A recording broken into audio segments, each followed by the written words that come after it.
야, 이 미친년아, 눈가를 어디다 달고 다니는 거야? 고막을 찢을 듯한 고성이 서울 강남역 사거리 한복판을 울렸다.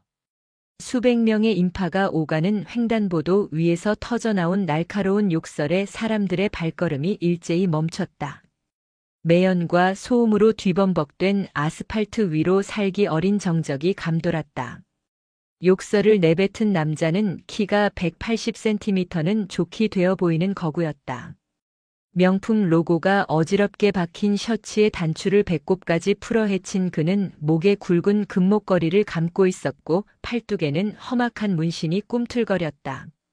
그의 옆에는 금발의 외국인 여성이 키릴의 의지에 비틀거리고 있었다.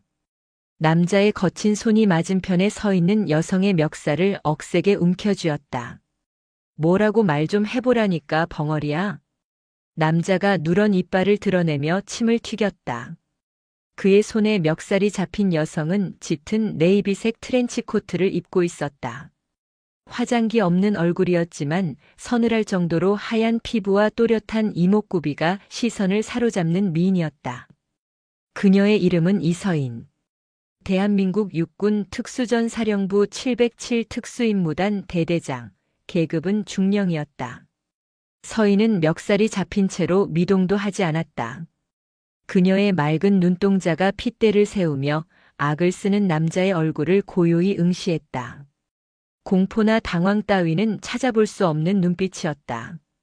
마치 길가에서 지저대는 사나운 개를 바라보는 듯한 무미건조한 시선이었다. 그 눈빛이 남자의 자존심을 건드렸다. 강남 바닥에서 꽤나 알아주는 조직의 간부이자 국회의원 아버지의 뒷배를 믿고 설치는 장태성에게 이런 대접은 낯선 것이었다. 보통 여자라면 벌벌 떨며 눈물을 흘리거나 비명을 질러야 정상이었다. 너 지금 눈을 왜 그렇게 떠?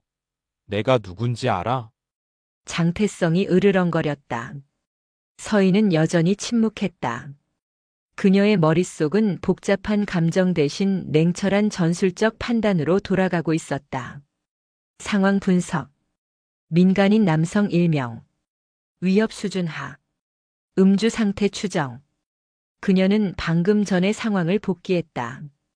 신호가 바뀌고 인파에 밀려 걷던 중 장태성의 팔짱을 끼고 있던 외국인 여성이 하이힐 굽을 헛디디며 서인의 어깨 쪽으로 쏟아졌다. 서인은 반사적으로 여성을 잡아주려 했으나 닿기도 전에 장태성이 욕설을 퍼부으며 달려든 것이다. 명백한 쌍방 과실 혹은 상대방의 부주의였다. 하지만 대화가 통할 상대가 아니었다. 장태성에게서 풍기는 역한 알코올 냄새와 동공에 풀린 상태가 그것을 증명했다. 서인이 입을 열었다. 낮지만 힘있는 목소리였다. 그쪽 일행분이 먼저 중심을 잃고 쓰러지셨습니다. 저는 부딪힌 게 아니라 피하려던 참이었고요. 그리고 이 손 놓으시죠. 말대꾸를 해? 장태성의 눈썹이 꿈틀거렸다. 그는 곁에 있던 외국인 여성을 과시하듯 끌어안으며 소리쳤다. 야, 얘 누군지 몰라? 내 여자야. 어디서 굴러먹던 게 감히 귀하신 분 몸에 기스 낼 뻔해놓고 사과는 못할 망정 손을 놓으라 말아야? 오 마이 가드. 외국인 여성이 과장된 몸짓으로 이마를 짚으며 비명을 질렀다. 마치 큰 부상이라도 입은 양 장태성의 품에 안겨 엄살을 부렸다. 장태성은 그 모습에 더욱 흥분하여 서인을 거칠게 흔들었다. 트렌치 코트의 깃이 구겨지며 서인의 몸이 앞으로 쏠렸다. 주변 사람들이 웅성거리며 스마트폰을 꺼내 들기 시작했다. 저 남자 조폭 아니야? 무서워서 못 말리겠어. 여자가 불쌍해서 어떡해. 누가 경찰 좀 불러봐요. 하지만 선뜻 나서는 사람은 없었다. 장태성의 덩치와 험악한 문신 그리고 아나무인 격인 태도에 질려 모두가 숨을 죽이고 있었다. 장태성은 그 시선을 즐겼다. 자신이 이 구역의 지배자라도 된 양 우쭐해졌다. 꿇어. 장태성이 명령했다. 뭐라고 하셨습니까? 서인이 되물었다. 목소리 끝에 서늘한 기운이 서렸다. 무릎 꿇고 빌라고. 내 여자 구두 굽 가진 거 물어내고 정신적 피해 보상하겠다는 각서 쓰고 꺼져. 안 그러면 오늘 여기서 뼈도 못 추릴 줄 알아. 서인은 짧게 한숨을 내쉬었다. 군인 복무 규율. 대민 마찰 금지. 군인은 어떠한 경우에도 민간인에게 무력을 행사해서는 안 된다. 그 조항이 족쇄처럼 그녀의 전신을 올가매고 있었다. 만약 그녀가 군복을 입고 있었다면 참았을지도 모른다.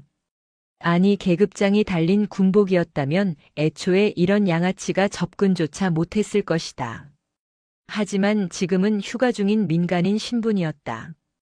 물론 그렇다고 해서 특수부대 장교가 민간인을 폭행하는 것이 용납되지는 않는다. 경고하는데 좋게 말할 때 놓으세요. 더 이상은 안 참습니다. 서인의 경고에 장태성은 기가 차다는 듯 헛웃음을 터뜨렸다. 하, 인연이 진짜 돌았나. 보자 보자 하니까. 장태성의 눈에 핏발이 섰다. 그는 멱살을 잡지 않은 오른쪽 손을 높이 쳐들었다. 소뚜껑만 한 손바닥이 허공을 갈랐다. 건장한 성인 남자가 작정하고 휘두르는 풀스윙이었다. 교육 좀 받아야겠네. 손바닥이 서인의 뺨을 향해 무자비하게 내리꽂혔다. 구경하던 사람들 사이에서 비명이 터져나왔다. 질끈 눈을 감는 사람도 있었다. 그러나 짝 하는 타격음은 들리지 않았다. 장태성의 입에서 당혹스러운 신음이 흘러나왔다. 분명 여자의 뺨을 후려쳤어야 할 자신의 손목이 허공에서 딱 멈춰 있었다. 아니 멈춘 게 아니었다. 잡힌 것이었다. 서인의 왼손이 장태성의 오른쪽 손목을 정확하게 낚아채고 있었다. 장태성은 자신의 눈을 의심했다. 여자의 손은 자신의 손목 굵기의 절반도 되지 않을 만큼 가녀렸다. 하얗고 고운 손가락이었다. 그런데 그 손아귀 힘이 마치 강철로 만든 집게처럼 단단했다. 아무리 힘을 줘도 손목이 꿈쩍도 하지 않았다. 이거 안 나? 장태성이 팔을 빼내려 안간힘을 썼지만 서인은 표정 하나 변하지 않고 그를 제압하고 있었다. 그녀의 눈동자가 깊게 가라앉았다. 707 특임대에서 수천 번 수만 번 반복했던 살상 훈련. 인간의 관절이 어떻게 움직이고 어디를 꺾어야 가장 큰 고통을 주는지 그녀의 몸은 본능적으로 알고 있었다. 사람 말귀를 못 알아들으면 짐승이나 다름없지.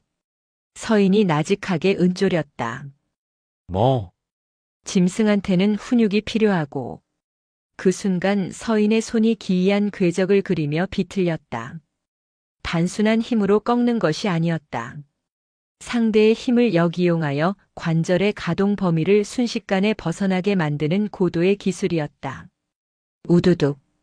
섬뜩한 파열음이 소음 속을 뚫고 선명하게 울려 퍼졌다. 뼈와 인대가 비명을 지르는 소리였다. 으아. 장태성의 입에서 짐승 같은 비명이 터져나왔다.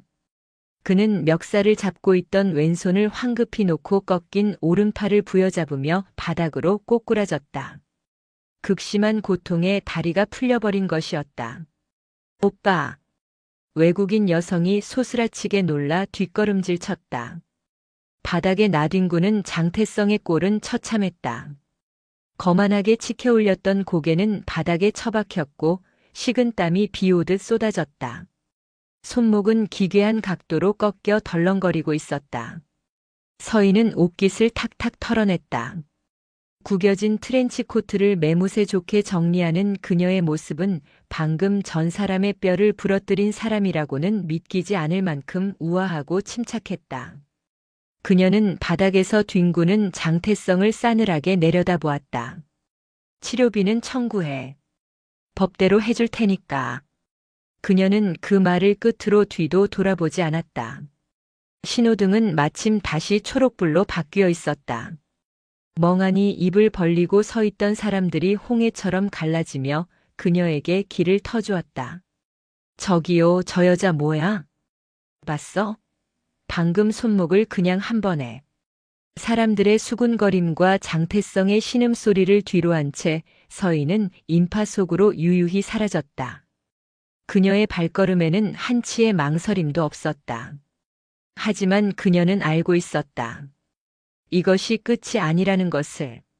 바닥에 쓰러진 장태성은 고통 속에서도 도끼를 품은 눈으로 서인의 뒷모습을 노려보고 있었다. 전연 잡아. 당장 잡아. 장태성이 핏대를 세우며 고래고래 소리를 질렀지만 주변에 있던 그의 부하들은 보이지 않았다. 아니 정확히는 멀리서 지켜보던 검은 양복의 사내들이 당황하여 어딘가로 전화를 걸고 있었다. 서인은 코트 주머니에 손을 넣은 채 지하철역 입구로 향하는 계단을 내려갔다. 차가운 지하 공기가 뜨겁게 달아오른 뺨을 스치고 지나갔다. 주머니 속에서 진동이 울렸다. 부대에서 온 연락일 것이다. 하지만 그녀는 전화를 받지 않았다.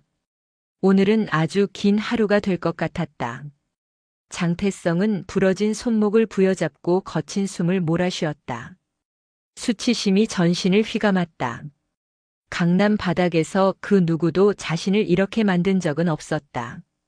감히 여자가, 그것도 저렇게 새님처럼 생긴 여자가 자신의 손목을 부러뜨렸다. 이건 단순히 뼈가 부러진 문제가 아니었다. 그의 권위에 금이 간 사건이었다. 야, 차 대기시켜. 장태성이 덜덜 떨리는 손으로 스마트폰을 꺼내 단축번호 1번을 눌렀다. 신호가 몇 번 가기도 전에 굵직한 목소리가 들려왔다. 예, 형님. 무슨 일이십니까? 씨발 당장 애들 풀어. 강남역 사거리다. 어떤 년이 내 손목을 착살냈어. 예, 형님. 바로 가겠습니다. 어떤 년입니까? 몰라. 닥치고 CCTV 다 뒤져서 찾아내. 지금 바로. 장태성은 이를 갈았다. 고통 때문에 시야가 흐릿했지만 서인의 얼굴만은 뇌리에 선명하게 박혀 있었다. 차가울 정도로 무심했던 그 눈빛. 자신을 벌레 보듯 하던 그 표정. 절대로 그냥 죽이지 않겠다. 손가락 하나하나를 다 부러뜨리고 살려달라고 빌 때까지 짓밟아 주겠다. 국회의원 아버지의 힘을 빌리든 조직의 힘을 쓰든 수단과 방법을 가리지 않을 생각이었다. 이서인. 장태성은 바닥에 떨어진 서인의 지갑을 주워들었다. 아수라장 속에서 그녀가 떨어뜨리고 간 것이었다. 지갑 속에 꽂힌 신분증을 확인한 장태성의 입꼬리가 비릿하게 올라갔다. 이서인. 잡았다. 서울 강남의 한 정형외과 VIP 병실. 으리으리한 1인실 안은 값비싼 화분이 깨지는 소리와 비명으로 가득 찼다. 아, 야. 살살 안 해? 돌팔이 새끼야. 장태성이 깁스를 감고 있는 의사의 정강이를 걷어찼다. 의사는 비명도 지르지 못한 채 바닥을 구르며 연신 고개를 조아렸다. 죄송합니다, 이사님. 뼈가 복합골절이라 맞추는 과정에서 통증이 심할 수밖에 없습니다. 조금만 참으시면. 닥쳐. 이따위로 치료해놓고 돈을 받아 처먹어? 나가. 당장 꺼져. 장태성이 성한 왼손으로 협탁 위에 물병을 집어 던졌다. 의사와 간호사들이 혼비백산하여 병실을 빠져나갔다.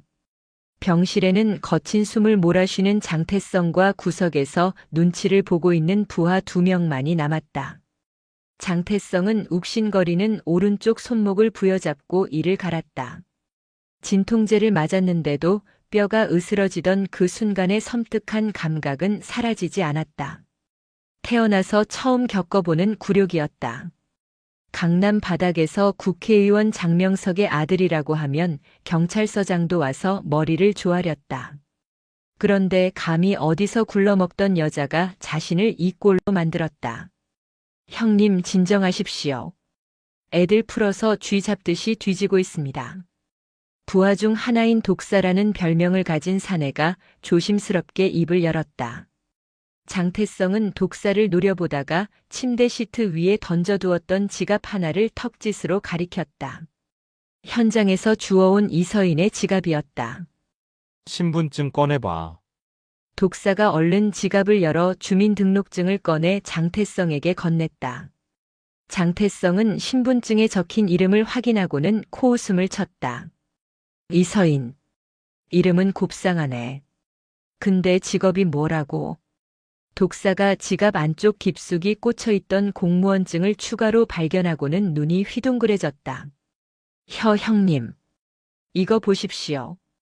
군인입니다. 군인? 여군? 장태성이 공무원증을 낚아채듯 받아들었다. 사진 속의 이서인은 정복을 입고 무표정하게 정면을 응시하고 있었다. 그리고 그 밑에 적힌 계급. 육군 중령 이서인. 중령? 아, 참나. 장태성은 어이가 없다는 듯 헛웃음을 터뜨렸다. 야, 요즘 군대 꼬라지 잘 돌아간다. 저렇게 어린 년이 중령을 달아? 아주 개나 소나 간부 해먹는구만. 어디 행정병이나 하던 년이 휴가 나와서 객기 좀 부렸나 본데. 장태성의 상식선에서 여자가, 그것도 저렇게 젊은 여자가 전투병과의 고위 장교일 리는 없었다. 기껏해야 본부 행정직이나 간호장교 정도로 생각했다. 그가 아는 군대란 돈 없고 백 없는 놈들이 나가서 구르는 곳이었고, 간부들은 아버지에게 줄을 대려고 굽실거리던 통별들이 전부였다. 군인이라. 오히려 잘 됐네.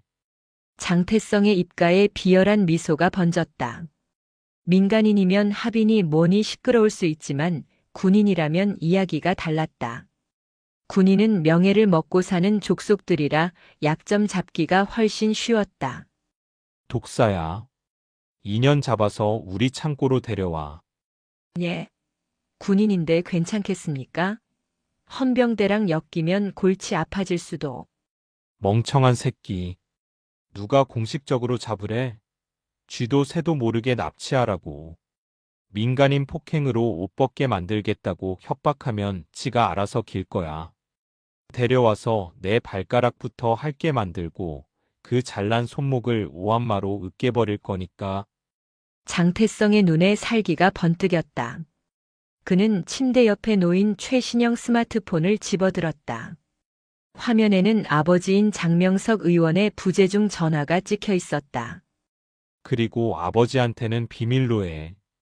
내가 계집애한테 맞고 다닌다고 하면 그 노인네 성격에 나부터 죽이려 들 테니까 내 선에서 조용히 처리한다. 알겠습니다. 애들 풀어서 동선 파악되는 대로 바로 작업 들어가겠습니다. 독사가 고개를 숙이고 병실을 나갔다. 장태성은 공무원증 속 이서인의 얼굴을 손톱으로 긁어대며 중얼거렸다. 이서인 중령님. 군인 정신이 얼마나 투철한지 내가 테스트 한번 해줄게. 기대해도 좋아. 한편 서울 외곽의 한 오피스텔. 이서인은 샤워를 마치고 젖은 머리를 수건으로 털며 거울 앞에 섰다. 거울에 비친 그녀의 등에는 크고 작은 흉터들이 훈장처럼 새겨져 있었다. 훈련과 작전 중에 생긴 영광의 상처들이었다. 그녀는 화장대 위에 올려진 소지품들을 정리하다가 손을 멈췄다. 지갑이 없었다. 흘렸나. 강남역에서의 소동이 떠올랐다. 장태성을 제압하고 인파를 해치고 나올 때 코트 주머니가 헐거워졌던 기억이 스쳤다. 지갑 안에는 현금 약간과 카드, 그리고 신분증이 들어있었다. 보통 사람이라면 당황해서 분실 신고부터 했겠지만 서인은 침착했다. 그녀의 뇌리에 장태성의 마지막 눈빛이 스쳐 지나갔다. 도끼를 품은 뱀 같은 눈.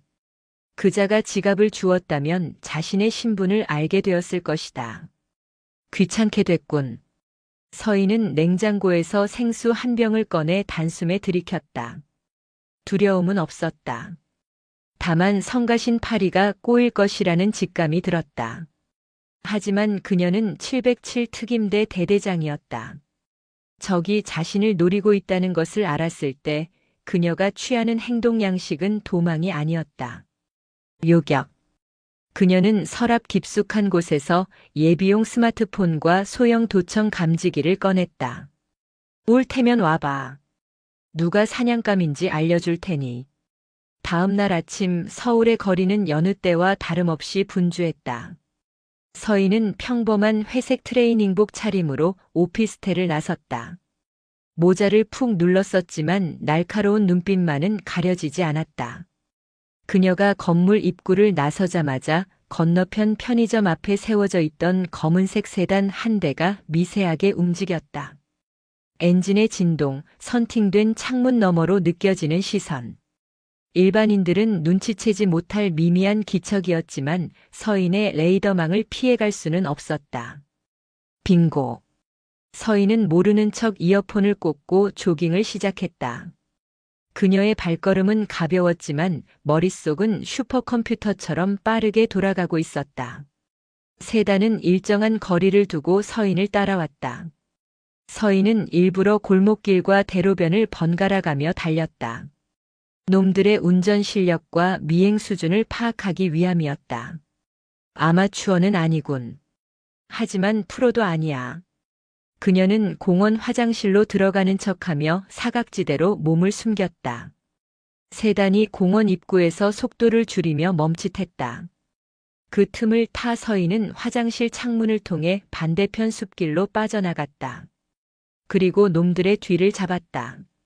나무 뒤에 몸을 숨긴 서인은 스마트폰 카메라에 줌을 당겼다. 세단 운전석과 조수석에 앉은 남자들의 얼굴이 화면에 잡혔다. 짧게 깎은 머리에 험상궂은 인상. 장태성의 병실에 있었던 놈들이었다. 서인은 그들이 통화하는 내용을 엿듣기 위해 휴대용 지향성 마이크를 꺼냈다. 거리가 좀 있었지만 고성능 장비 덕분에 희미하게나마 목소리가 들려왔다.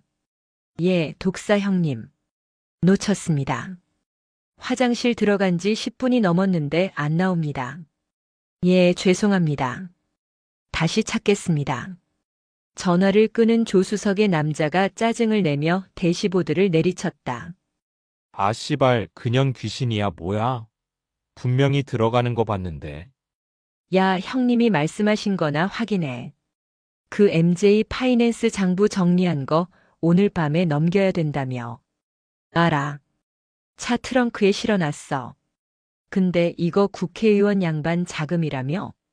냄새 안 나게 처리해야 되는데. 걱정 마. 장태성 이사님이 알아서 세탁하겠지. 우리는 시키는 대로 하고 돈이나 챙기면 돼. 서인의 눈썹이 꿈틀했다. MJ 파이낸스. 국회의원. 자금 세탁. 단순한 조폭의 보복인 줄 알았는데 생각보다 판이 컸다. 장태성이라는 놈은 단순한 양아치가 아니라 아버지인 장명석 의원의 불법 정치 자금을 관리하는 자금책이었던 것이다. 그리고 놈들은 지금 그 결정적인 증거인 장부를 차에 싣고 다닌다. 서인은 카메라 셔터를 눌러 놈들의 얼굴과 차량 번호를 확실하게 기록했다. 단순 폭행 사건이 아니었어. 그녀의 눈빛이 차갑게 가라앉았다. 군인으로서, 아니 대한민국 국민으로서 이런 쓰레기들을 방치할 수는 없었다. 게다가 놈들은 지금 자신을 납치해 해코지하려 하고 있다. 정당 방위의 요건은 충분했다. 하지만 지금 당장 놈들을 덮쳐서 제압하는 건 하수였다. 놈들은 도망칠 것이고 꼬리 자르기를 시도할 것이다. 장명석 의원 같은 거물급 인사를 잡으려면 확실한 물증과 현행범 체포가 필요했다. 서인은 숲길을 빠져나와 다시 오피스텔로 향하는 척 동선을 짰다. 놈들이 다시 자신을 찾을 수 있도록 일부러 큰 길로 걸어 나갔다. 예상대로 10분도 지나지 않아 검은 세단이 그녀의 뒤를 다시 쫓기 시작했다. 서인은 근처 카페에 들어가 창가 자리에 앉았다. 그리고 아메리카노를 한 모금 마시며 창밖을 응시했다. 맞은편 건물 옥상에 반사되는 햇빛. 또 다른 감시조가 있었다. 꽤나 공을 들이시네. 서인은 놈들의 포위망이 좁혀오는 것을 느꼈다. 오늘 밤이다. 놈들은 오늘 밤 승부를 보려 할 것이다. 그녀는 테이블 위에 놓인 냅킨에 볼펜으로 무언가를 끄적였다. 그리고 그것을 구겨서 주머니에 넣었다. 작전명 호랑이 굴. 서인은 스스로 미끼가 되기로 결심했다. 그들의 아지트로 끌려가서 그들의 심장부에서 판을 뒤집어 엎는다. 위험천만한 계획이었지만 707 특임대 대대장에게 불가능이란 없었다. 그녀는 오히려 이 상황을 즐기고 있었다. 어둠이 짙게 깔린 저녁 8시. 서인은 인적이 드문 재개발 구역의 골목길로 들어섰다. 가로등마저 깨져 깜빡거리는 을씨년스러운 길이었다. 그녀는 일부러 발소리를 죽이지 않고 뚜벅뚜벅 걸었다. 미끼를 물어라. 그녀의 등 뒤로 승합차 한 대가 전조등을 끈 채 미끄러지듯 다가왔다. 엔진 소리를 최소화했지만 타이어가 자갈을 밟는 소리는 숨길 수 없었다. 서인은 모르는 척 걸음을 재촉했다. 끼익. 갑자기 승합차가 속도를 높여 서인의 앞을 가로막았다. 동시에 뒤쪽에서도 검은색 세단이 퇴로를 차단했다. 타다닥. 승합차 문이 열리고 건장한 사내 5명이 복면을 쓴 채 튀어나왔다. 쇠파이프와 전기 충격기를 든 그들은 망설임 없이 서인에게 달려들었다.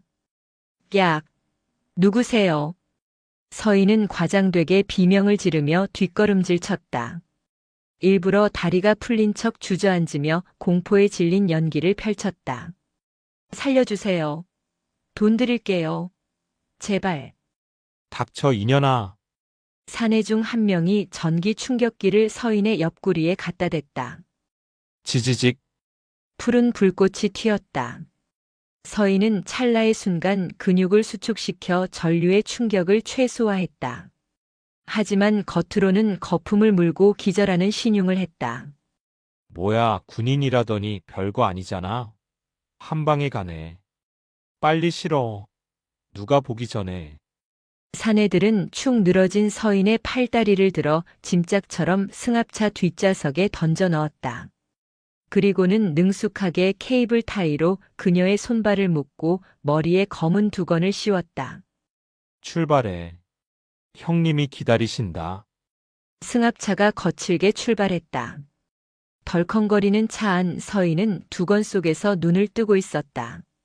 기절한 척하고 있었지만 그녀의 오감은 어느 때보다 예리하게 깨어 있었다. 좌회전 30초 직진 후 우회전. 속도 60km. 노면 상태 불량. 그녀는 차량의 움직임과 외부 소음을 통해 이동 경로를 머릿속으로 그려나갔다. 매캐한 곰팡이 냄새와 기름 냄새. 차 안의 남자들은 긴장이 풀렸는지 낄낄거리며 잡담을 나누기 시작했다. 2년 얼굴 반반하던데 형님이 쓰고 나면 우리도 좀 어떻게 안 되나? 미친 새끼 꿈 깨라. 장 이사님이 아주 박살을 내놓겠다고 벼르고 계시니까 아마 오늘 밤에 2년 장례 치러야 할걸? 근데 2년 진짜 중령 맞아? 몸이 너무 가녀린데. 그냥 코스프레 아니야? 몰라 임마. 신분증이 그렇다잖아.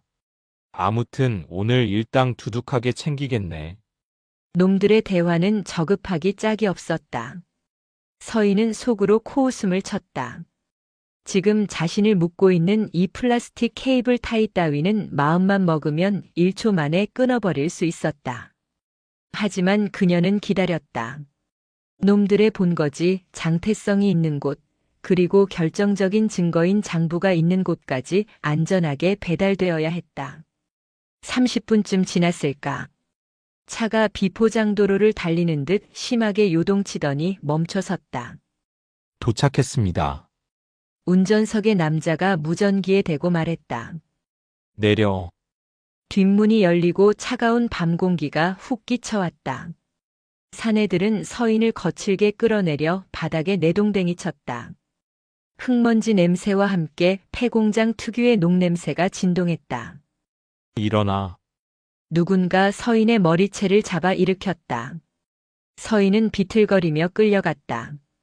묵직한 철문이 열리는 소리, 그리고 웅웅거리는 기계음. 공장 안은 습하고 서늘했다. 형님, 물건 데려왔습니다. 독사의 목소리가 들렸다. 그리고 또각또각 구두 굽소리가 다가왔다. 벗겨. 익숙한 목소리. 장태성이었다. 두건이 거칠게 벗겨졌다. 갑작스러운 빛에 서인은 눈을 찌푸렸다. 시야가 확보되자 가장 먼저 보인 것은 깁스를 한 팔로 거만하게 의자에 앉아있는 장태성의 모습이었다. 그의 뒤에는 수십 명의 조직원이 쇠파이프와 야구방망이를 들고 도열해 있었다. 마치 왕이라도 된 듯한 장태성의 모습에 서인은 피식 웃음이 나올 뻔한 것을 간신히 참았다. 어서 와, 이서인 중령님. 내 별장에 온 걸 환영해. 장태성이 비릿하게 웃으며 일어섰다. 그는 깁스한 팔을 들어 보이며 서인에게 다가왔다. 이거 보이지? 내가 내 손목을 이렇게 만들었잖아. 내가 얼마나 아팠는지 알아? 서인은 겁에 질린 척 몸을 떨며 뒷걸음질 쳤다. 자, 잘못했어요. 살려주세요. 살려달라고? 하하. 이제 와서? 야, 꿇어. 부하들이 서인의 무릎을 강제로 꿇렸다. 장태성은 서인의 턱을 깁스한 손으로 거칠게 들어 올렸다. 군인이라며? 나라 지키는 군인이 이렇게 약해 빠져서 쓰나. 내가 오늘 특별히 지옥 훈련 좀 시켜줄게. 기대해. 장태성이 손짓하자 부하들이 쇠파이프를 바닥에 끌며 포위망을 좁혀왔다. 드르륵 드르륵. 쇠가 콘크리트 바닥을 긁는 소리가 공장 안을 울렸다. 완벽한 포위. 도망칠 곳은 없었다. 놈들은 그렇게 생각했을 것이다.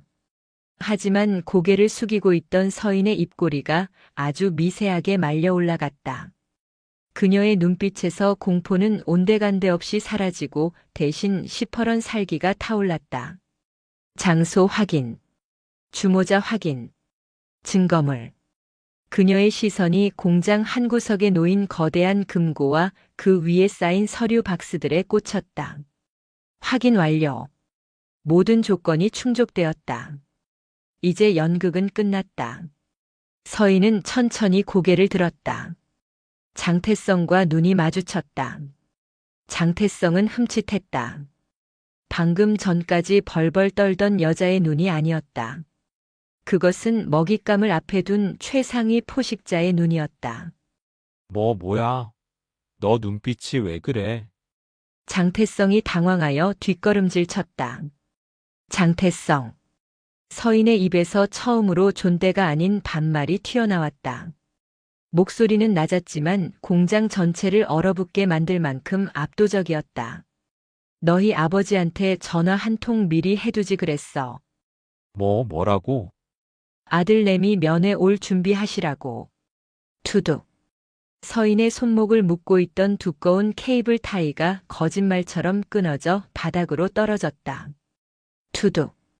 공장 안의 공기를 찢는 듯한 파열음과 함께 서인의 손목을 옥죄고 있던 두꺼운 플라스틱 케이블 타이가 바닥으로 힘없이 떨어져 내렸다. 그것은 단순한 플라스틱 조각이 끊어지는 소리가 아니었다. 이 폐공장을 지배하고 있던 장태성의 권력이 끊어지는 소리였고 그들이 건드려서는 안 될 존재의 봉인이 해제되는 신호탄이었다. 가장 먼저 반응한 것은 서인의 바로 앞에 서 있던 행동대장 독사였다. 그는 자신의 눈을 의심했다.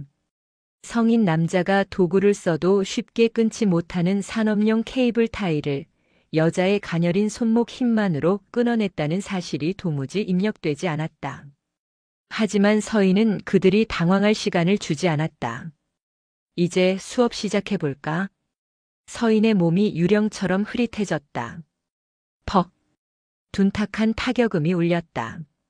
독사의 고개가 뒤로 젖혀지기도 전에 서인의 주먹이 그의 명치를 정확하게 꿰뚫었다. 헉. 독사는 비명조차 지르지 못하고 입에서 단말마 같은 헛바람을 내뱉으며 무릎을 꿇었다. 서인은 쓰러지는 독사의 멱살을 잡아 끌어당기며 그의 허리춤에 꽂혀있던 3단 봉을 능숙하게 빼들었다. 챙. 서인이 3단 봉을 허공에 뿌리자 강철 봉이 날카로운 소리를 내며 펴졌다. 그제야 멍하니 서 있던 조직원들이 정신을 차렸다. 저 전연자 봐. 뭐야. 죽여버려. 장태성의 고함에 조직원 10수명이 일제히 쇠파이프와 야구방망이를 치켜들고 달려들었다. 좁은 폐공장 안은 순식간에 아수라장으로 변했다. 보통 사람이라면 공포에 질려 주저앉았겠지만 서인의 눈에는 그들의 움직임이 슬로 비디오처럼 느리게 보였다. 전방 3명, 좌측 2명. 무기는 둔기. 살상 의지 있음. 서인은 달려오는 선두의 조직원이 휘두른 야구방망이를 고개를 살짝 까딱하는 것만으로 피했다. 방망이가 허공을 가르며 빈틈을 보이는 순간 서인의 3단 봉이 뱀처럼 파고들어 남자의 손목을 가격했다. 악. 남자가 방망이를 놓치자마자 서인은 몸을 회전시키며 뒤따라오던 놈의 턱을 팔꿈치로 올려쳤다. 턱뼈가 부서지는 소리와 함께 남자가 공중으로 붕 떴다. 이것은 싸움이 아니었다. 일방적인 폭력이자 정교하게 계산된 춤사위였다. 서인은 707 특임대에서 익힌 크라브마가 KRAVMAGA를 실전으로 구사했다. 화려한 발차기 따위는 필요 없었다. 가장 빠르고 가장 효율적으로 상대의 전투 불능 상태를 만드는 급소 타격. 우드득. 깍. 서인의 봉이 스칠 때마다 팔다리가 꺾이고 조직원들이 추풍낙엽처럼 쓰러졌다. 그녀는 그들의 무기를 역이용했다. 쇠파이프를 든 놈의 힘을 이용해 옆에 있던 놈을 가격하게 만들고 달려드는 놈의 발을 걸어 제풀에 넘어지게 했다. 장태성은 의자에 앉아 입을 떡 벌린 채 그 광경을 지켜보고 있었다. 자신의 정예 부하들이 강남 바닥을 주름잡던 싸움꾼들이 고작 여자 한 명에게 농락당하고 있었다. 아니, 도살당하고 있었다. 이게 무슨... 공포가 엄습했다. 다리가 덜덜 떨리기 시작했다. 저 여자는 군인이 아니었다. 인간의 탈을 쓴 괴물이었다. 어느새 서인의 주변에는 10명이 넘는 남자들이 바닥에 뒹굴며 고통을 호소하고 있었다. 서인은 숨 하나 흐트러지지 않은 채 피 묻은 3단 봉을 바닥에 툭 던졌다. 다음. 서인이 차갑게 말했다. 남은 조직원들이 주춤거리며 뒷걸음질 쳤다. 그들의 눈에는 이미 전의가 상실되어 있었다. 뭐해. 안 덤벼. 내가 니들에게 쓴 돈이 얼만데. 장태성이 악을 썼지만 아무도 나서지 못했다. 서인은 천천히, 아주 천천히 장태성을 향해 걸어갔다. 그녀가 한 걸음 내디딜 때마다 조직원들은 모세의 기적처럼 길을 터주었다. 오지 마. 오지 말라고. 장태성은 깁스한 팔을 부여잡고 의자 뒤로 숨으려 했다. 하지만 막다른 벽이었다. 서인이 장태성의 코앞에 멈춰섰다. 그녀는 바닥에 떨어진 장태성의 명품 라이터를 주워 들고는 탁 소리가 나게 켰다. 흔들리는 불꽃이 서인의 무표정한 얼굴을 비췄다. 장 이사님, 아까 지옥 훈련 시켜준다고 하지 않았나? 서인이 라이터 불꽃을 장태성의 얼굴 가까이 들이댔다. 난 준비됐는데. 넌 안 됐나 봐? 살려주세요. 제가 잘못했습니다. 돈 줄게. 얼마면 돼? 10억? 20억? 장태성은 눈물 콧물을 흘리며 애원했다. 서인은 피식 웃으며 라이터 뚜껑을 닫았다. 돈? 좋지. 근데 그 돈 깨끗한 돈 아니잖아. 서인의 시선이 공장 구석의 금고로 향했다. 저기 들어있는 장부 그리고 내 아버지가 뒷돈 챙긴 내역들. 그게 내 몸값보다 훨씬 비쌀 것 같은데. 장태성의 얼굴이 사색이 되었다. 저 여자가 어떻게 그것까지 알고 있는 건가? 이제 2교시 시작하자. 과목은 자백이야. 폐공장은 정막에 휩싸였다. 바닥에 쓰러진 조직원들의 신음소리만이 간헐적으로 들려올 뿐이었다. 장태성은 무릎을 꿇은 채 서인의 눈치를 보고 있었다. 서인은 장태성의 멱살을 잡고 질질 끌고 가 금고 앞에 패대기 쳤다. 열어. 그건 제 권한이 아니라. 아, 그래? 그럼 손가락이 필요 없겠네. 서인이 바닥에 떨어져 있던 쇠파이프를 집어들고 장태성의 성한 왼손을 겨냥했다. 10개. 연다고. 장태성은 기겁하며 금고 다이얼을 돌리고 지문 인식기에 손가락을 갖다 댔다. 띠리릭 하는 경쾌한 소리와 함께 육중한 철문이 열렸다. 금고 안에는 현금 다발과 함께 수십 개의 외장하드, 그리고 낡은 장부들이 가득 쌓여 있었다. 서인은 장부 하나를 꺼내 펼쳤다. 2024년 10월 건설사 50억 입금 마이너스 차명계좌 세탁 완료 2025년 1월 국방위원회 로비 자금 마이너스 30억 현금 전달. 서인의 눈이 가늘어졌다. 생각보다 규모가 컸다. 단순한 조폭 자금이 아니라 대한민국 정재계를 뒤흔들 수 있는 시한폭탄들이었다. 특히 국방 관련 로비 내역은 그녀의 영린을 건드렸다. 군인들의 피와 땀을 팔아 자신들의 배를 불린 매국노들. 이게 다 내 아버지 장명석 의원 짓이지. 서인이 장부를 장태성의 얼굴에 들이밀었다. 장태성은 고개를 푹 숙인 채 아무 말도 하지 못했다. 대답 안 해? 서인이 장태성의 깁스한 팔을 툭 건드렸다. 맞아요. 아버지가 시킨 겁니다. 전 그냥 시키는 대로 관리만 했을 뿐이에요. 장태성은 고통과 공포에 질려 술술 불기 시작했다. 증거 확보. 서인은 스마트폰을 꺼내 장부 내용과 금고, 내부, 그리고 자백하는 장태성의 모습을 동영상으로 촬영했다. 그리고 장태성의 넥타이를 풀어 그의 손을 뒤로 결박했다. 자, 이제 아버지를 모셔와야지. 예, 전화해. 지금 당장. 서인은 장태성의 스마트폰을 던져주었다. 뭐라고 합니까? 사실대로 말해. 어떤 미친 여자가 쳐들어와서 다 박살냈고 장부랑 하드디스크 털리기 직전이라고. 안 오시면 아드님 목이랑 장부랑 같이 경찰서로 배달된다고 전해. 장태성은 덜덜 떨리는 손으로 통화 버튼을 눌렀다. 신호음이 몇 번 가기도 전에 중후한 목소리가 들려왔다. 이 밤중에 무슨 일이냐? 아버지. 저예요. 큰일 났습니다. 장태성은 울먹이며 상황을 설명했다. 수화기 너머로 장명석 의원의 침묵이 이어졌다. 그리고 잠시 후 낮게 깔린 목소리가 들려왔다. 거기 꼼짝 말고 있어라. 지금 출발한다. 그 여자 살려보내지 마라. 전화가 끊겼다. 장태성은 안도감과 절망감이 뒤섞인 표정을 지었다.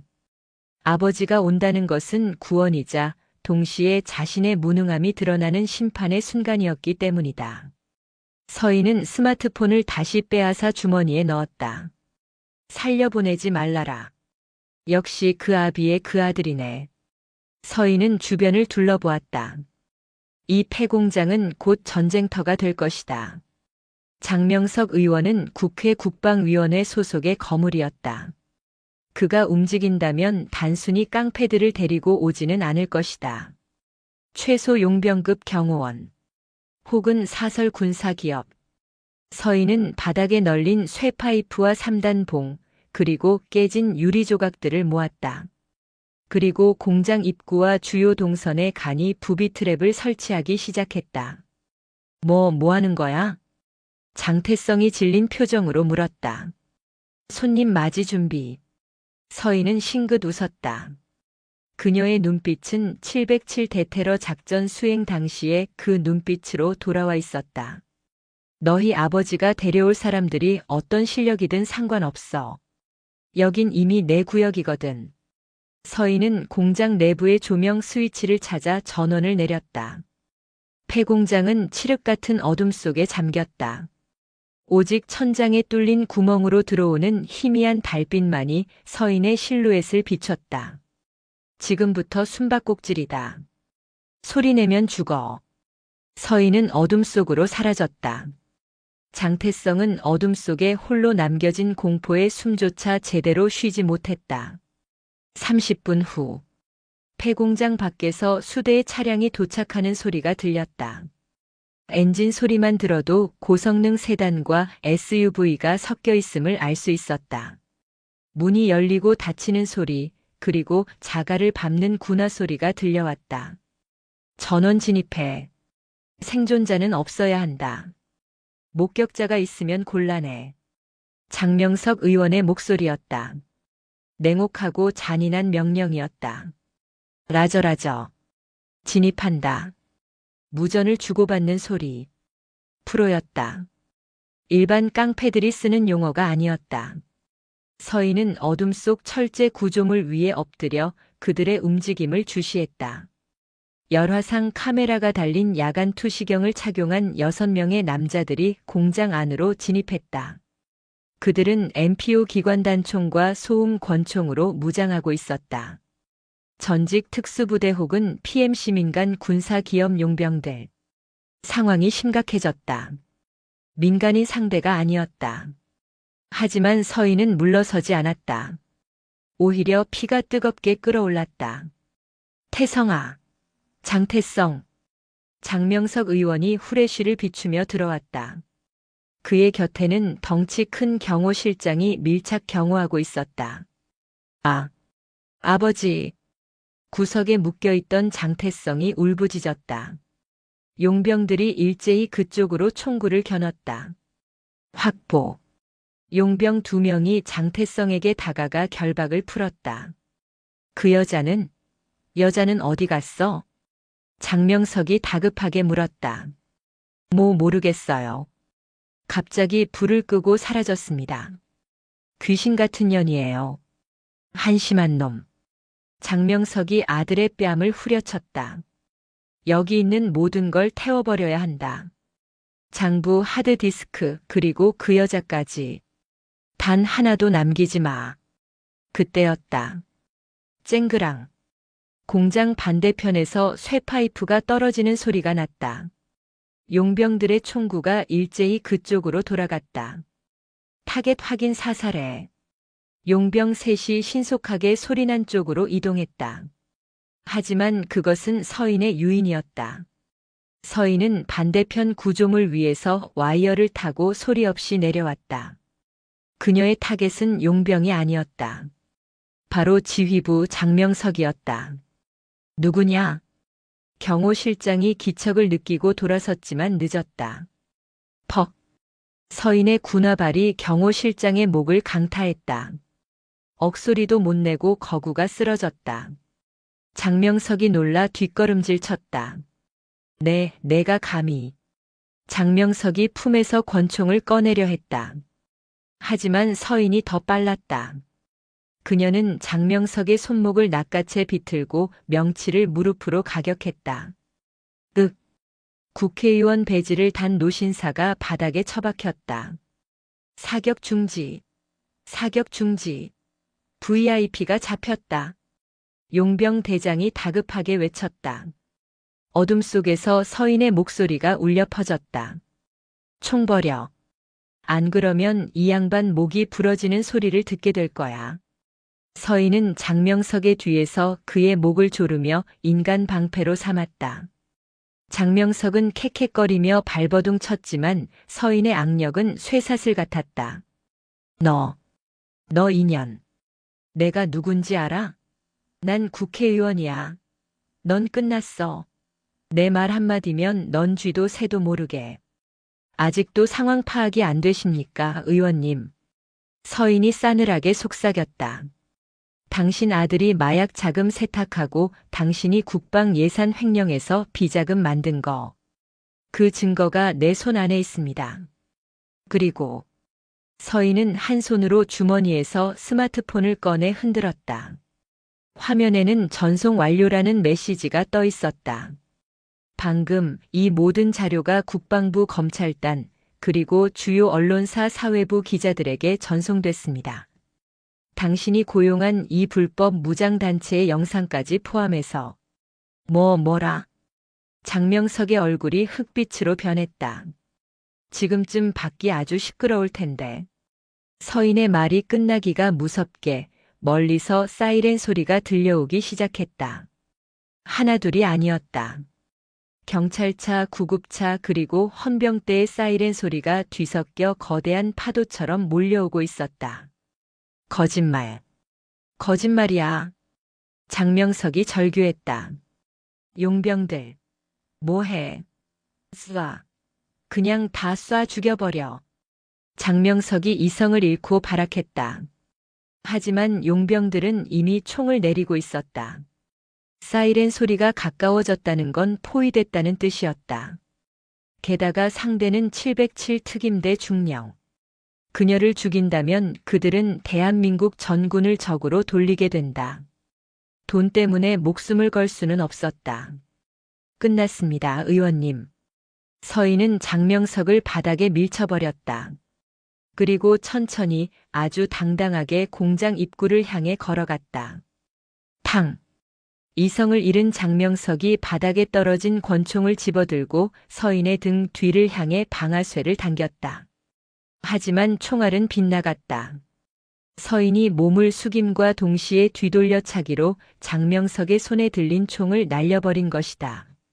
마지막 기회까지 걷어차시네. 서인은 씁쓸한 표정으로 장명석을 내려다보았다. 쾅! 쾅! 쾅! 공장의 철문이 부서지며 수십 명의 경찰 특공대와 헌병대원들이 들이닥쳤다. 꼼짝 마! 전원 무기 버리고 손들어. 강렬한 서치라이트 불빛이 공장 안을 비췄다. 빛 속에 서 있는 이서인의 모습은 마치 심판의 여신과도 같았다. 바닥에 주저앉아 망연자실한 장명석과 장태성 부자, 그리고 무기를 버리고 투항하는 용병들. 서인은 다가오는 헌병대장에게 경례를 붙였다. 707 특수임무단 중령 이서인. 작전 완료했습니다. 그녀의 군복은 아니었지만 피와 먼지로 얼룩진 트렌치코트는 그 어떤 제복보다 빛나고 있었다. 이것으로 기나긴 밤의 사냥이 끝났다. 하지만 진짜 쇼는 이제부터였다. 법의 심판 그리고 전 국민이 지켜보는 가운데 펼쳐질 통쾌한 몰락이 그들을 기다리고 있었다. 찰칵, 찰칵, 찰칵. 새까만 밤하늘을 수놓은 것은 별이 아니라 쏟아지는 카메라 플래시 세례였다. 경기도 외곽의 폐공장 앞은 대낮처럼 환했다.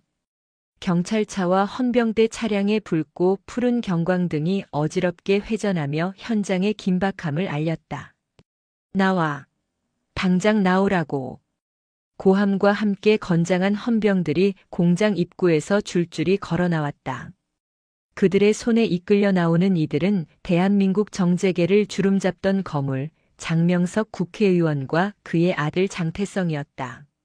몇 시간 전만 해도 서인의 목숨을 위협하며 기세등등하던 그들의 몰골은 처참하기 그지없었다. 장명석은 한쪽 신발이 벗겨진 채 흑투성이가 된 양복을 입고 비틀거렸다. 평소 TV 토론에서 보여주던 지적인 이미지는 온데간데 없었다. 그는 수갑찬 두 손으로 얼굴을 가리려 애썼지만 몰려든 기자들의 카메라는 하이에나처럼 그의 일그러진 표정을 놓치지 않았다. 의원님, 자금 세탁 혐의 인정하십니까? 아드님과 함께 납치를 사주했다는 게 사실입니까? 방금 공개된 영상 속의 음성, 본인 맞으십니까? 기자들의 질문이 화살처럼 쏟아졌다. 장명석은 악을 쓰듯 고함을 질렀다. 이거나. 내가 누군지 알아? 이건 음모야. 정치적 공작이라고. 국방부 장관 연결해. 당장. 하지만 그를 잡고 있는 헌병 대위의 표정은 싸늘했다. 장명석 씨. 당신은 현 시간부로 국회의원이 아니라 민간인 납치 및 살인 미수, 그리고 군사기밀 보호법 위반 혐의를 받는 현행범입니다. 묵비권을 행사할 수 있으며 미란다 원칙이 낭독되는 굴욕적인 순간 공장 입구에서 또 한 사람이 걸어 나왔다. 이서인 중령이었다. 먼지 묻은 트렌치 코트를 툭툭 털며 걸어 나오는 그녀의 모습은 패잔병 같은 장씨 부자와 극명하게 대비되었다. 그녀는 피곤한 기색이 역력했지만 눈빛만은 형형하게 빛나고 있었다. 기자들의 시선이 일제히 그녀에게 쏠렸다. 저분이 그 여군인가 봐. 혼자서 저 조직을 다 소탕했다고. 카메라 렌즈들이 서인을 향했다. 서인은 당황하지 않고 침착하게 기자들 앞에 섰다. 그녀는 주머니에서 자신의 스마트폰을 꺼내 들어 보였다. 이 안에 모든 진실이 담겨 있습니다. 장태성이 운영하는 불법 자금 세탁업체의 장부 장명석 의원이 국방 예산을 횡령해 비자금을 조성한 내역, 그리고 오늘 밤 저를 납치해 살해하려 했던 정황까지. 서인의 목소리는 차분했지만 확신에 차 있었다. 저는 대한민국 군인으로서 국가의 안보를 좀먹고 국민의 생명을 위협하는 내부의 적을 제압했을 뿐입니다. 와! 현장에 있던 시민들과 일부 유튜버들 사이에서 환호성이 터져나왔다. 경찰 통제선 밖에서 이 장면을 생중계하던 사람들은 현실판 캡틴 마블, 여군 존 윅이라며 열광했다. 같은 시각 서울 용산 국방부 청사. 장관실의 전화통에 불이 나고 있었다. 장관님, 지금 여론이 심상치 않습니다. 인터넷 커뮤니티와 포털 사이트가 전부 이서인 중령 이야기로 도배됐습니다. 보좌관이 태블릿 PC를 내밀었다.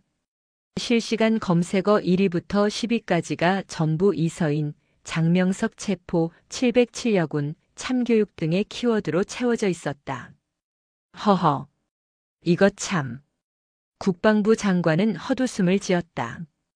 골치 아픈 일이 터졌다고 생각했는데 오히려 우리 군 위상이 올라가게 생겼구만. 감찰실에 연락해.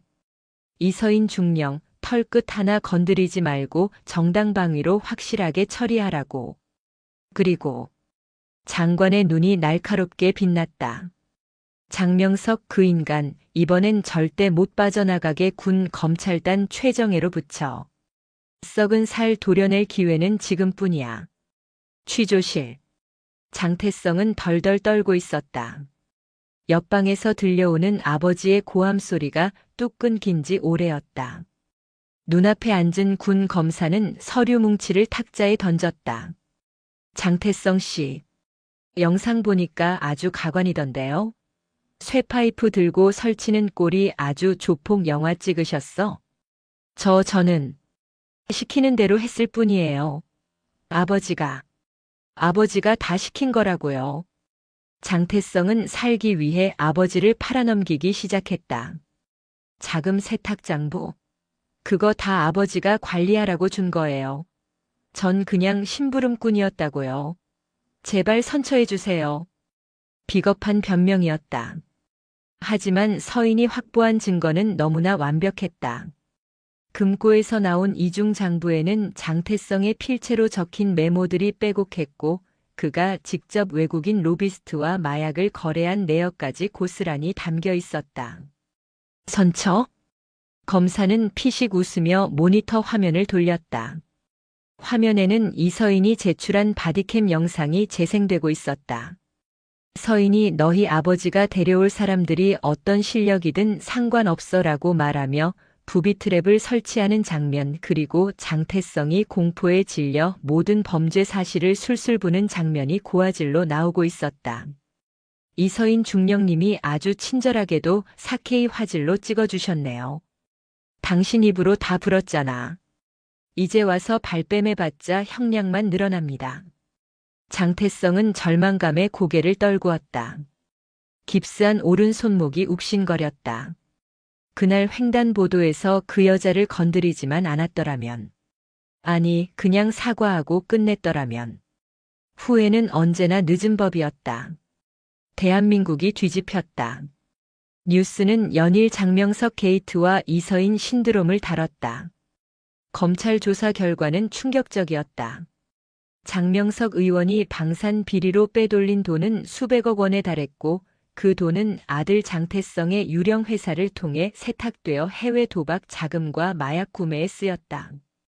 심지어 국가 기밀인 차세대 전차 설계도 일부가 외국인 로비스트에게 넘어간 정황까지 포착되었다. 단순한 비리가 아니라 매국 행위였다. 국회는 만장일치로 장명석의 체포 동의안을 가결했고 그는 의원직을 박탈당함과 동시에 구속 수감되었다. 서울구치소 7번 독방. 한때 권력의 정점에 서 있던 장명석은 이제 수인 번호 5032번이 박힌 낡은 수의를 입고 쭈그리고 앉아 있었다. 어이, 5032번. 밥 안 먹어? 교도관이 식구통으로 밥그릇을 밀어넣으며 퉁명스럽게 소리쳤다. 이보게. 내가 누군지 알아? 나 장명석이야. 국방위원장이었다고. 아니. 그러시겠죠. 근데 여기선 그냥 밥 축내는 도둑놈일 뿐이니까 조용히 좀 합시다. 교도관은 코웃음을 치며 지나갔다. 장명석은 분노로 몸을 떨었다. 하지만 더 큰 시련은 운동 시간에 찾아왔다. 운동장에 나간 장명석을 본 수용자들이 수군거렸다. 저 인간이 그 매국노라며? 군인들 피 팔아서 지 배 채운 놈이잖아. 야, 밟아. 수용자들 사이에서도 군대 건드린 놈은 최악의 취급을 받았다. 누군가 던진 흙뭉치가 장명석의 얼굴에 정통으로 맞았다. 악! 나라 팔아먹은 놈이 밥이 목구멍으로 넘어가냐. 온갖 욕설과 조롱이 쏟아졌다. 평생을 갑으로 살아온 그에게 이런 멸시는 죽음보다 더한 고통이었다. 한편 아들 장태성의 상황은 더 심각했다. 그는 일반 사동 다인실에 배정되었다. 야, 신입. 너라며? 여자한테 쫄아서 다 불고 질질 짠 놈이. 방장은 험상궂은 살인 미수범이었다. 그는 장태성의 깁스한 팔을 툭툭 쳤다. 아, 아닙니다. 오해입니다. 오해는 무슨. 뉴스 다 봤어, 임마. 야, 얘 신고식 좀 시켜줘라. 여군 중령님한테 참교육 당했다니까 우리도 교육 좀 시켜줘야지. 그 같은 방을 쓰는 수용자들이 비릿한 웃음을 흘리며 다가왔다. 어이구, 우리 도련님. 여기서도 아빠 부를 거야? 그날 밤 장태성은 이불을 뒤집어 쓰고 소리 죽여 울었다. 강남 클럽의 화려한 조명과 비싼 술, 그리고 자신을 떠받들던 사람들은 이제 꿈속에서나 볼 수 있는 과거가 되어버렸다. 법원의 판결은 신속하고 가혹했다. 피고인 장명석 징역 25년, 추징금 500억 원. 피고인 장태성 징역 15년, 벌금 100억 원. 재판부는 국가의 안보를 위협하고 공권력을 사유화하여 무고한 군인을 납치 살해하려 한 죄질이 극히 불량하다며 검찰 구형보다 높은 형량을 선고했다. 그리고 마지막 하이라이트는 이서인이 제기한 민사소송이었다. 서인은 유능한 변호인단을 꾸려 장태성을 상대로 납치, 감금, 폭행 및 정신적 피해 보상 청구 소송을 제기했다. 청구 금액은 상징적인 의미로 10억 원이었다. 법정에서 서인은 당당하게 증언했다. 피고인은 자신의 부와 권력을 이용해 저를 유린하려 했습니다. 이것은 개인에 대한 폭력이 아니라 제복 입은 모든 군인들에 대한 모욕입니다. 저는 돈을 원해서가 아니라 정의가 살아있음을 증명하기 위해 이 자리에 섰습니다. 판사는 서인의 손을 들어주었다. 승소였다. 장태성의 은닉 재산이 강제 집행되어 서인의 통장으로 거액의 배상금이 입금되었다. 하지만 서인은 그 돈을 단 1원도 쓰지 않았다. 몇 달 후 대전 국립현충원. 초여름의 싱그러운 바람이 묘역의 태극기들을 펄럭이게 했다. 서인은 정갈하게 다림질된 정복을 입고 한 묘비 앞에 서 있었다. 그녀의 가슴에는 무공 훈장이 영롱하게 빛나고 있었다. 중령님 도착했습니다. 부관이 조용히 다가와 알렸다. 서인은 고개를 끄덕이며 묘비 앞에 하얀 국화꽃다발을 내려놓았다. 그곳은 작전 중 순직한 그녀의 옛 동료가 잠든 곳이었다. 보고 있나? 내가 그토록 지키고 싶어 했던 이 나라 아직은 쓸만한 것 같다. 서인은 장태성에게서 받은 배상금 전액, 그리고 장명석의 추징금 일부로 조성된 기금 10억 원을 순직 군경 유자녀 지원 장학재단에 기부했다. 그 기부 증서를 묘비 앞에 바친 것이다. 충성. 서인은 절도 있는 거수 경례를 올렸다. 눈시울이 살짝 붉어졌지만 입가에는 편안한 미소가 걸려 있었다. 그날 오후 서울 강남역. 서인은 다시 그 횡단보도 앞에 섰다.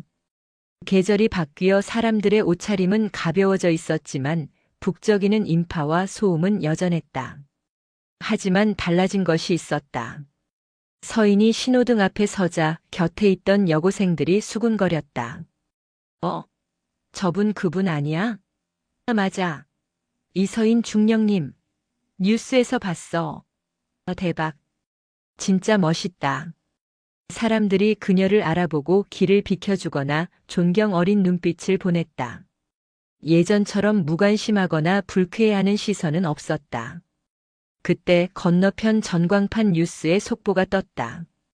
국방부 군 처우 개선 대책 발표. 이서인법 제정 추진. 장명석 일가 재산 전액 굽고 환수 완료. 서인은 전광판을 바라보며 옅은 미소를 지었다. 신호가 초록불로 바뀌었다. 서인은 발을 내디뎠다. 이번에는 누구와 부딪힐까 걱정하며 움츠러들지 않았다. 그녀의 군화 발소리는 그 어느 때보다 당당하고 경쾌했다. 인파 속을 헤치고 나가는 그녀의 뒷모습은 거대한 파도처럼 강인해 보였다. 누군가 그녀의 어깨를 스치고 지나갔지만 그는 황급히 고개를 숙여 사과했다. 죄송합니다. 못 봤습니다. 서인은 부드럽게 웃으며 대답했다. 괜찮습니다. 조심해서 가세요. 그녀는 더 이상 숨겨진 칼날을 세울 필요가 없었다. 그녀의 존재 자체가 이미 정이었고 그녀의 이름이 곧 브랜드였으니까. 주머니 속에서 진동이 울렸다. 부대 복귀를 알리는 호출이었다. 이서인 중령. 현 위치에서 복귀합니다. 서인은 짧게 대답하고 전화를 끊었다. 라저. 지금 들어갑니다. 그녀는 고개를 들어 파란 하늘을 올려다보았다. 오늘따라 하늘이 유난히 높고 푸르렀다. 마치 그녀가 지켜낸 대한민국의 미래처럼.